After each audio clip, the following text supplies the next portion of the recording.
Hello viewers, welcome to Postgraduate Diploma in Environmental and Occupational Health. Today we are going to discuss about the last, that is MEVE 004, that is the industrial sector. So far we have seen so many industries and their effluents and what type of pollutants they are emitting, and then how they are getting polluted the general environment. So today such industry, that is a petroleum industry, we have to look into, and what type of effluents the petroleum industry can emit. And we know that petroleum is nothing but natural gas as well as oil. So these will comes under the hydrocarbons. So the natural gas as well as oil, these are the important parts of everyday life, especially in modern life. So on these two combinations, these two fossil fuels alone make up 86% of global energy demand. So products that made from these gas and oil are used worldwide, commonly as fuels like diesel fuel or gasoline fuel, or otherwise we can also use as a building blocks for the chemical and petroleum industries. So the hydrocarbon sector especially plays a crucial role in the economic growth of the country, because it is a mandatory, every day we are using these petroleum products. And also it is necessary to have a long term policy for the hydrocarbon sector that definitely will facilitate meeting the future needs of our country. So the hydrocarbon vision, if we will see that by 2025, they have a lot of framework, a big framework that would definitely guide the policies which are relating to the hydrocarbon sector for the next 25 years. So there are so many issues which are related to this energy security as well as the alternate fuels and interchangeability of the technology. These are the crucial to ensure that the mix of energy sources which are used in the economy is optimal and also sustainable use, and the adequate quantities of economically priced clean and green fuels which are made available to the consumers, not only to Indian consumers, it is across the globe. So the current levels of per capita energy consumption, if we will see especially in India, it is extremely low as compared to the rest of the world. That means there is a comparison with the developed countries, the differentials which are even more marked. So that means the per capita consumption of primary energy and hydrocarbons, that reveals that India is amongst the lowest in consumption of hydrocarbon sector in terms of kilograms of oil equivalent. So we will see that what type of processes as well as methods the petroleum industry will use. So for petroleum, in just like any other industry, the petroleum industry, there are so many processes as well as methods like extraction, transportation, processing, and also the refining gas and oils, which are very complicated because the nature of the products. So there is a lot of risk to both the workers as well as the assets. So one common hazard is that the fire or explosion.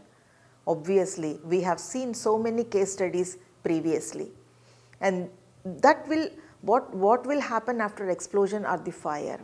So there should be a presence of flammable liquids as well as gases. Obviously, toxic chemicals or gases which are encountered during this process, definitely they will present in additional risk of burns as well as the asphyxiation, cancer as well as the system corrosion. So in order to reduce these risks to life, property or the general environment, gas and oil companies are required to follow strict as well as stringent mandatory safety practices. So both fixed as well as the portable gas detection systems, they will definitely work alongside the flame detection systems, are they are very essential in adequately monitoring the environment of any potential hazards. If once hazards are detected, safety gear like respiratory equipment that can be provided to the workers, those who are working in that particular industry, and the nature of industry also we have to keep it in mind to ensure their safety. So if we will look into the refinery process in especially in this petroleum industry, that leads in several different hazardous materials which are being released into the atmosphere. So, once it is the toxic chemicals are the chemicals which are released into the atmosphere, obviously alongside there is a risk of industrial exposure to chemicals or accidents like explosions, fire, and then health and hygienic hazards there also have to be considered. So, these are caused by the air contaminants that could be either be part of the routine refining process or that could be unexpectedly escape into the oil refinery. So, there are so many ways the hazards can happen. So, crude oil itself contains thousands of hydrocarbons and so many other chemicals, and also exposure to many of these can result in the short term or otherwise long term health problems and also corrosive burns or the other symptomatic asphyxiation types. So, improper safety management in the oil and gas industry is not a small oversight or negligence. We can say that it has many impacts on human beings, especially because the entire world, human beings are so precious. So, we have to think about us. So, this occupation has many potential health as well as safety threats, but with hyper vigilant management and well trained employees, these threats can be mitigated and then we can reduce in any working of the environment. So, in order to mitigate this, it is important to understand and also important to give some instructions to the staff to understand the potential health as well as the safety risks. In addition to that, it is important also for them to know that what processes and occupational safety regulations which are in place to prevent these incidents prior to these going for the work. So, now we will see that what type of occupational hazards, especially in this petroleum industry, that is a oil and gas industry. If we will look into that, so first we will get to know that is a compulsory fire or the explosion. So, if you will feel that it is very surprising that there is a highest hazard gives to the vehicle collisions. So, one of the most dangerous places for these workers, especially in oil and gas, on site or otherwise on road. So, that means almost all the reports that nearly 4 out of 10 workers killed in oil and gas because of the highway vehicle accidents. That means in the transportation. So, all items must be transported to remote that is a fracking sites. Highway vehicles crashes are common and very lethal. So, vehicle accidents are reported to be the top cause of death in the oil as well as gas industry, and also because the drivers are so fatigued. So, because of the long commuting times as well as physically intensive work, that requirements if they are on site, there are just few of the contributing factors to these traffic stats. And if you will see that what is the second order of the hazard, that is struck by, caught in or caught between. So, what does it mean? So, this industry especially requires the use of some incredible but potentially dangerous large machinery for oil and gas extraction. So, there are every 5 on-site fatalities are direct result of struck by or caught in or caught between incidents. For example, equipments like moving vehicles or equipment and high pressure lines that can cause injuries as well as the fatalities. So, as with all heavy machinery, it is also important that equipment is constantly inspected. That means continuous monitoring is required and employees are properly trained. That means they have to be skilled workers on its use and also wearing the proper protective equipment. If we will look into the other hazards, what we are discussing so far, that is explosions as well as fire. So, in these industry, the workers are exposed to many flammable vapors as well as gases. So, the exposure to hazardous chemicals poses a major risk to on-site employees as management of either can be very difficult. So, flammable gases like that is a vapors or well gases and hydrogen sulfide that can be released from the wells, trucks, production equipment or surface equipments like tanks and shale shakers that can cause many health risks. And ignition is also most important, that ignition of these items they does not require an open flame either. Friction heat or the frictional heat or welding tools or even just hot surfaces are sufficient enough to create a risk of this fire in any of the environment. So, that is why if suppose if you will look into the any of the petrol bunks, they are strictly prohibited the lighting, or otherwise they strictly prohibited speaking into the mobiles. So that is why, so we have to be very careful wherever you are there, you have to check the surrounding for the precautionary measures as well as the whatever the they are giving the instructions to follow in that particular area. So wearing a personal protective equipment like respiratory protection, that will definitely help to in decreasing any occupational health hazards. Another hazard if we will see in this particular petroleum industry, that is a falls. That means the equipment used in the oil and gas industry frequently very large or elevated high above the ground. So occasionally these employees must access these platforms in order to maintain the equipment, and sometimes for the use of this equipment fall may happen or otherwise slip. So they may slip. So that is why fall and slip protection is highly required at all times, and employees should always be trained on the proper use of safety measures and protective equipment before any attempting this type of exercise.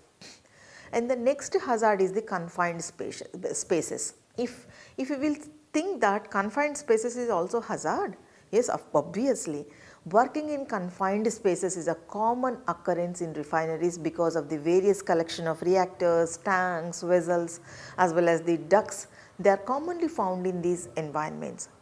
So historically if we will look into that, the workers' safety as well as how this occupation, they have died because of the necessary precautions were not taken, or they did not use appropriate equipment when entering a confined space. So petroleum hazards in confined spaces normally includes the because of the oxygen deficiency, and also the leakage of hydrogen sulfide, carbon monoxide, hydrogen chloride, sulfur dioxide, nitrogen oxide, ammonia, chlorine, and then hydrogen gaseous substances. So workers in oil and gas industry, they are generally susceptible to agents that leads to various health as well as illness hazards. If we will see the chemical hazards, that is because all chemicals are, especially the chemicals which are used in this industry are emitting from this industry, they are toxic in nature, they are corrosive because so many acids are there and they are carcinogens and asphyxiates, irritants and also the sensitizing substances. If you will see the physical hazards, there is a noise, vibration, radiations, extreme temperatures are there. And if you will see the third category, that is a biological hazards, viruses, parasites, bacteria, and if you will look into the ergonomic hazards, that means the way your body posture. So whether it is a long duration of using the operating the heavy machinery, or otherwise in a sitting posture, or otherwise manual handling activities, or repetitive motions of, or the awkward postures, sometimes it happens. And the psychosocial hazards are also there, that is the overwork and the odd working hours and isolated sites and the violence. So if we will see the chemical hazards, so only few we will discuss over here. That is all these what we have discussed is apart from the what we have discussed in our material, study material. So the diesel particulate matter is also there. We know that particulate matter, how this particulate matter will enter into our lungs directly because of the size of that. Maybe it is a 2.5, less than 2.5 micrometer, or less than 10 micrometer, or less than 1 micrometer we have discussed in air pollution.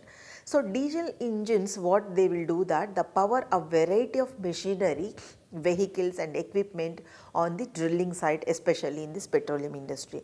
So, the workers might be exposed to harmful levels of diesel particulate matter during the operation of these machinery or engines. And fatigue is also one of the factor that they might experience fatigue because of the long shifts and also when working with the multiple days in a row continuously. And some hazardous chemicals during work process also, in especially in that hydraulic fracturing, that might be exposed to hazardous byproducts of oil as well as gas drilling. So, the degree of potential hazards which is depends upon the individual chemical properties of that particular chemical in that particular industry, and also the nature of the toxicity. But possible hazards like chemical burns from caustic substances and also inhalation of toxic vapors. So, all employees with hazardous chemicals, those who are dealing with these in their workplaces, must have labels, and safety data sheets are more important for their exposed workers and train them to handle the chemicals appropriately. We will see some of the chemicals and then how they will pose the threat. So, hydrogen sulfide. So, all oil as well as gas wells that can release the hydrogen sulfide, and exposure to this hydrogen sulfide is very dangerous. So, the three best practices to help and prevent injury and death are active monitoring for hydrogen sulfide gas, good planning and training programs for the workers.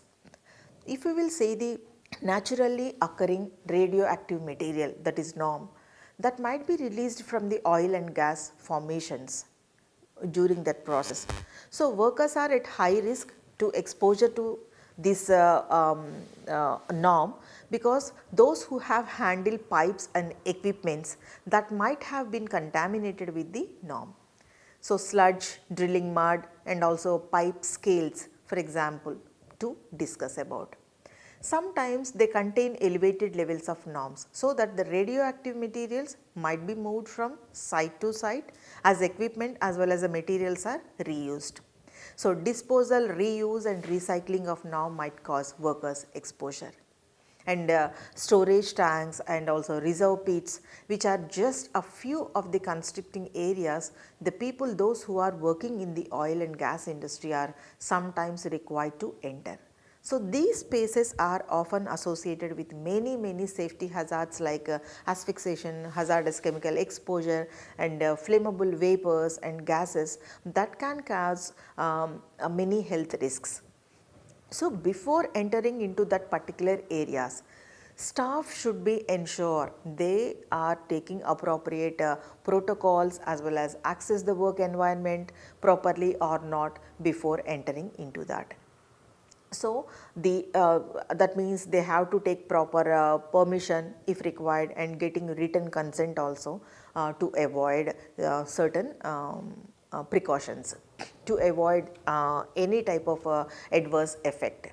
So, consistent training and inspections, reporting, supervision and hazard communication is also required to keep our oil and gas workers safe. So, we have seen that hydrogen sulfide, it is a toxic gaseous substances normally found in oil and natural gas deposits, some mineral rocks. So, these workers, those who are working in this sector, they can find H2S in oil and natural gas wells, refineries and pipelines that carry unrefined petroleum. So, hydrogen sulfide is a really toxic gas without color and also rotten egg smell. So, we can identify, we can recognize the hydrogen sulfide with this rotten egg smell. So, this gas can irritate lungs, throat, nose, eyes and also high levels it is a poisoning that can quick as well as fatal with little warning. So, we have to be very careful about this type of gaseous substances. If suppose a worker is not wearing protective equipment, that may quickly pass out. So, the body may tremble and death may obviously the consequences without seconds or the minutes due to the breathing failure. So if first aid is given immediately, if we will recognize and then immediately if we will go for the first aid, at least somebody can be revived and it is possible to save that particular person. So if any hydrogen sulfide leak happens, so the area must be evacuated in the very first instance. So only workers wearing proper protective equipment that may enter the site to correct the problem. So employers must develop and carry out the effective plans of evacuation and rescue operations, like training for workers as well as the supervisors. And the second type is drilling fluids. During drilling process, a high volume of drilling fluid is flown through the well and also into the systems which are open, partially enclosed or completely enclosed at elevated temperatures. So when those fluids are coming out or the emit, because they are during the part of recirculation process, the workers may suffer significant exposure and also the subsequent health effects. So these maybe the health effects like dizziness, drowsiness, headaches, and then nausea, so commonly associated with the hydrocarbon exposure, and dermatitis and sensitization due to the repeated skin contact with the drilling fluids. So in addition to that, exposure to oil mist that can induce irritation and inflammation of the respiratory system.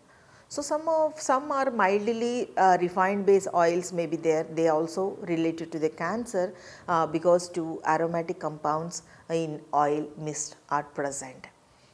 So workers, those who are spending a considerable portion of their shifts in these areas may be exposed really significantly to hydrocarbons and oil mist.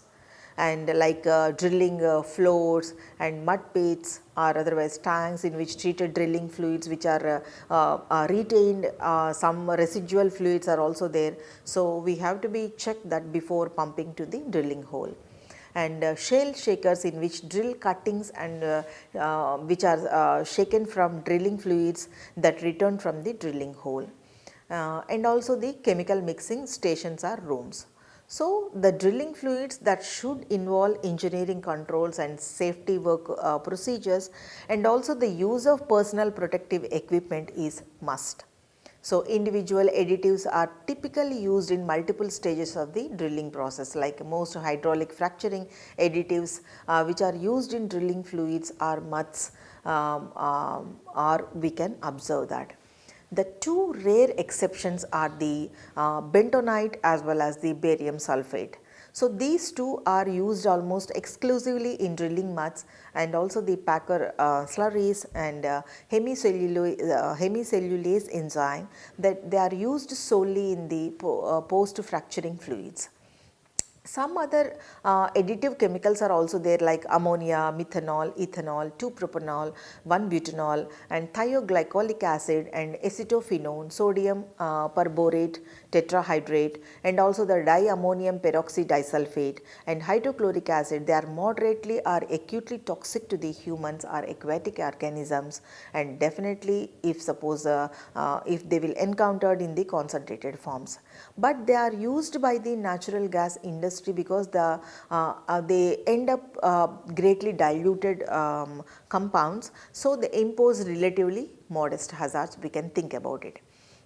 The most significant issues with these chemicals that would be anticipated from the storage sites, that is also biggest problem for this industry. So the trucking accidents, as well as they are being transported to remote well sites via rural roads and also well sites. But few chemical products in widespread use, that is exploratory wells, they pose significant hazards to human beings and also other organisms, because they remain dangerous even at low concentrations, and also the chemical detection limits. That means we are unable to recognize the noxious chemicals. So some examples we can say that is a biocides and glutaraldehyde and 2,2-dibromo-3-nitryl propionamide, and also the 2,2-dibromo-acetonitrile, and these the corrosion inhibits propargyl alcohol, the surfactant like 2-butoxyethanol, and lubricants containing heavy naphtha. If you will see the glutaraldehyde, it is highly biocide in nature and also used in drilling and fracturing fluids. So, along with its antimicrobial effects, it is a potent respiratory toxin that is very effective at parts per billion concentrations. So, a sensitizer in susceptible people, it has induced occupational asthma and also contact dermatitis in workers which are those who are exposed to it, and also known as mutagen. So, what is mutagen? That is a substance that may induce or increase the frequency of genetic mutation. So, it is readily inhaled or absorbed through the skin also.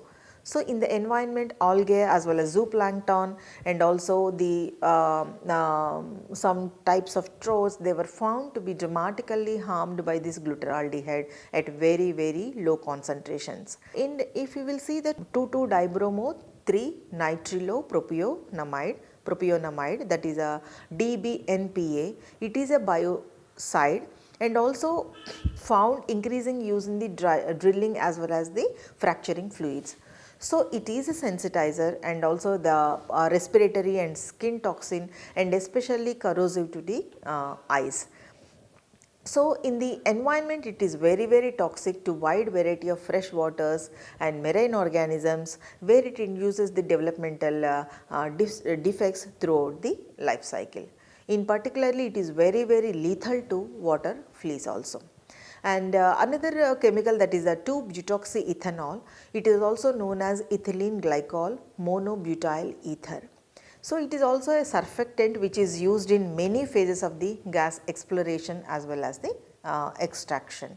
So, it is also absorbed through the skin, and also this chemical that has long been known as the selectively toxic to RBC, that is a red blood cells, and it causes them to rupture and also the that leads to the hemorrhaging. And also there are extremely low levels of this chemical to cause the endocrine disruption. So, this chemical is only moderately toxic to aquatic organism. And another important chemical which is emitted by this industry is heavy naphtha.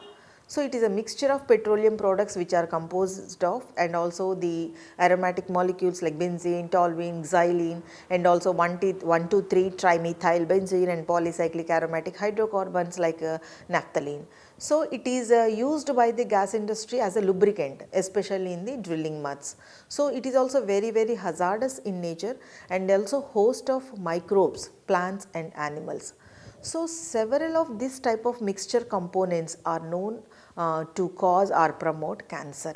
So, if it released to soil or groundwater, these components are toxic to terrestrial as well as the aquatic organisms, especially amphibians.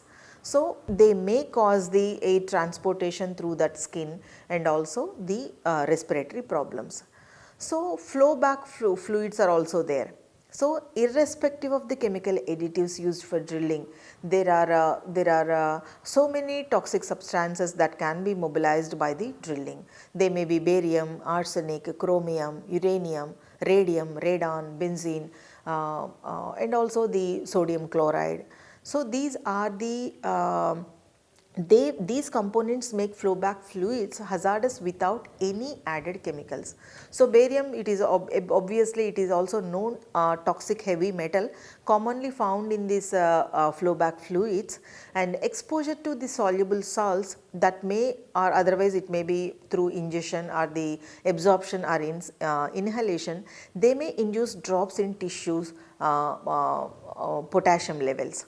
So, this mechanism is selectively toxic to heart as well as the kidneys, and barium sulfate is used as a weighting agent in drilling muds. They react with the radium salts and that may form the, sometimes it will definitely form the radioactive scale on metal parts, then they are subsequently brought to the surface. Just like a barite is converted to more soluble barium salts, like that lead, it is also very poisonous in nature, and it is able to impair neurological developments in children at very low concentrations also. And then there are because of the multiple modes of action of lead in biological systems, there is a tendency to bioaccumulate. So it can potentially affect any system or organ in the body. And there are so many other chemical compounds are also there, like arsenic, and they are have the very adverse effects in every tissue against which it has been tested, especially brain, heart, lung, and it is harmful below 1 part per trillion also. That also we can understand that. And another important, that is a chromium. Chromium also, exposure to elevated doses by inhalation or any of the way, skin or the eye contact, they cause the gastrointestinal or the reproductive, developmental as well as neurological disorders. So there are particularly if we will think about the potassium dichromate or strontium chromate, the in hexavalent form, the major hazard posed by this chromium is carcinogen in nature.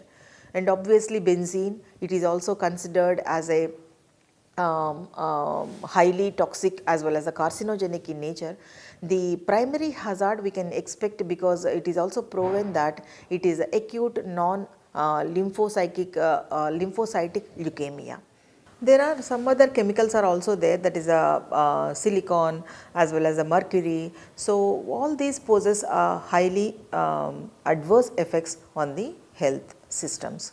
So if you will see the biological contamination, that is a rock strata which is under the earth's surface, which are populated by the bacteria, and the advent of air lubricated drilling, that has introduced a risk of contaminating surfaces as well as the water zones with bacteria and other microbes from the deeper layers. So and also some other especially the desulfurificants, that can an organism that thrives in fresh water where some sulfate, that is present in pyrite or hematite, is available. So in fact these bacteria are especially prevalent as well as aggressive in oil and gas producing regions, because there are because normally they are in the form of living black and sticky films in water wells and also other structures. They are they produce hydrogen sulfide, which are characterized by the rotten egg smell. And rock strata rich in gases are normally rich in this bacterium, and exposure to hydrogen sulfide along with the methane, that raises the significant health concerns. And if we will look into some of the specially health hazards, neurological syndrome in humans and livestock, elevated birth defects, that may aggravate with this type of compounds. So with all these risks as well as contaminating freshwater aquifers and also the chemical hazards, physical hazards, so we have to think about what are the precautionary measures as well as the policy documents, and we have to think, and then we have to train the workers, those who are working in this occupation. So with these I would like to conclude that there are many reports of contaminated water bodies in areas that may cater to these industries. So there is a need of strict regulations to be adopted during the manufacturing as well as the disposal of the enormous waste which are generated through these industries. So these industries we can say that adopting green chemistry principles as a solution to these problems that may eliminate or minimize such environmental hazards in the years to come. Thank you.